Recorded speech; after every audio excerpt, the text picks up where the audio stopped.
Global happenings today. We communicate, we analyze global news. Stay tuned. Hello, beautiful people. Welcome to Global Happenings Today YouTube channel. If Nigeria eventually comes out of it, we may come out of it as a better nation if we come out. That word under emphasis if. Right now, a lot is happening in Nigeria. A lot of institutions are not functional. The ASU is still very much on strike. It looks like there's no solution in sight. And we have what we call brain drain going on right now. Our doctors are moving out of this country in droves. That is quite worrisome. Maybe the best hands we are having right now are actually out of the country. This is sad because Nigeria seems to be heading through to the bricks if nothing is done speedily. To think that is just the beginning of our woes. If a former president of Nigeria have decided to sweat over what is going on. In fact, the common man is suffering, although the government of the day is thinking of giving him billions grants. Like, the moment you're going to find out what all that is. But let's find out exactly what the common man is suffering and what even a former president of Nigeria is saying is happening to his production. Let's go straight into the news. But before we do that, kindly subscribe to our channel. Hit on the red subscribe button beside it. You see a bell notification icon. Please go ahead. Hit on it to get subscribed. Okay, let's go straight into the news. The hike in the price of diesel is taking its toll on former President Olusegun Obasanjo and his agribusiness. This is as Obasanjo lamented the high cost of diesel, feeds, and exchange rate crisis as they affect fish production in Nigeria. Obasanjo said he has been sweating because of the high cost of diesel, saying this has been affecting his fish production.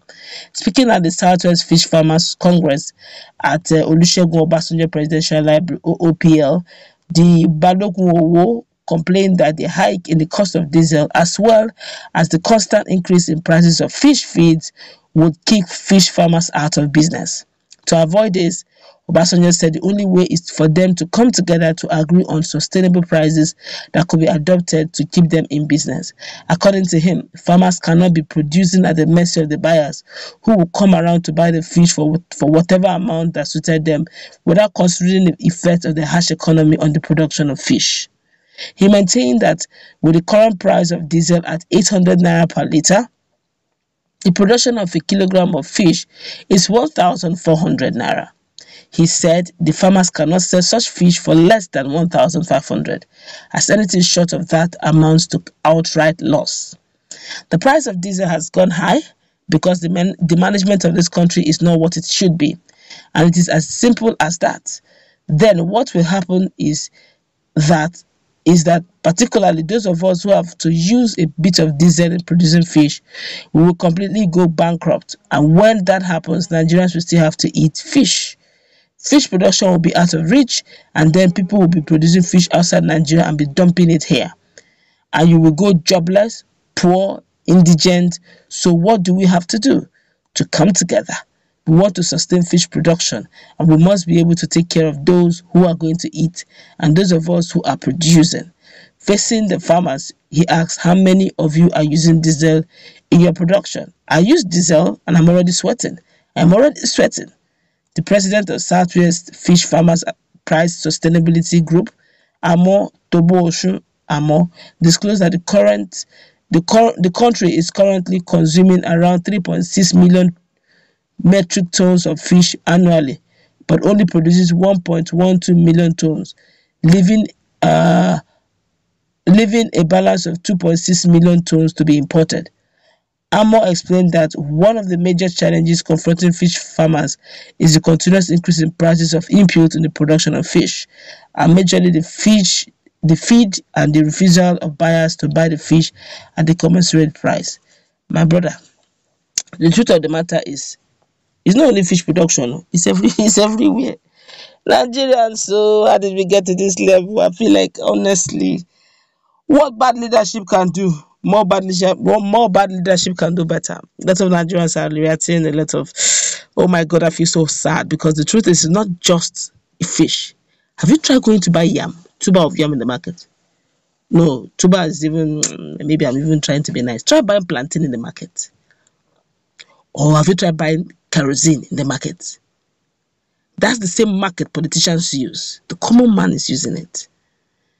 They're still talking about banditry that moves based on some of the things people are putting on the internet this few days. Said the Nigerians have entered the country and doing all sorts. This time around, it will even be the indigenous, because the level of idleness going on. As soon as on strike, the students are idle, they don't have any job, there's no casual job. In Nigeria, if you could travel abroad, you could still have some jobs you can use to pay as you go every day, daily pay. We don't have such, except for those who do liberal job. You don't have such in Nigeria. You get monthly pay. Who's going to employ an undergraduate, except you're going to probably go do some sort of skilled job if they have the skill? Nigeria is going through a lot. And honestly, 2023 is either going to make us as a country or to totally break us. Even while we vote for 2023, and we hope that a competent hand comes in, maybe hopefully someone like Peter Obi and Dati, if they eventually get in, it's going to take a lot of work. In fact, Nigeria may need to run much more. We say we don't have money, but the way monies are spent with impunity is worrisome. Look at fish production. We import even more than we consume.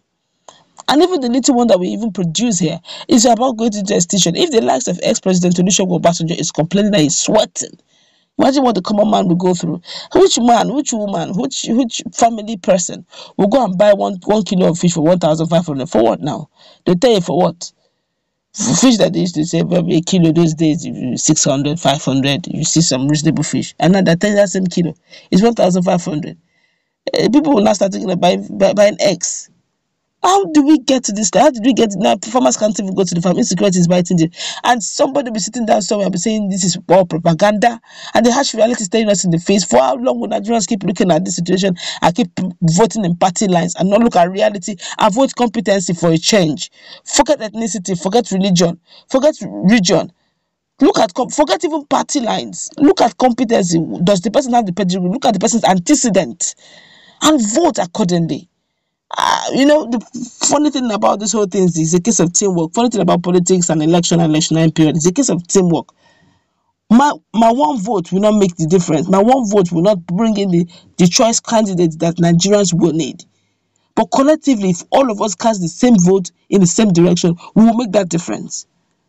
But then imagine you having that mentality and another person is just thinking of me, myself, and I. He's thinking of his family who's probably they're going to give 10 million naira, or his family members who they're going to give commissioner or give him ministerial position if their own person in their language, if their own person enters, that means I don't blue. You are wicked if you're thinking of that line, thinking in that line. You're not thinking of the next generation, how it will affect the whole Nigerians. Let's feel the pulse of Nigeria, take one or two, I'll wrap this up. I feel so sad. Because this is a country that was one time in the history of Nigeria where 1 naira was higher than $1, was even competing with pounds. Now naira is on free fall. This one here is saying now he declared them next, and that person is sweating indeed. It's not like he pays for diesel, he just gets them direct from his people. He's just empathic about us civilians that are bearing the most. It's not like he's not part of our problems too. If he handled NEPA well at that time, we won't be in this situation where we are now in.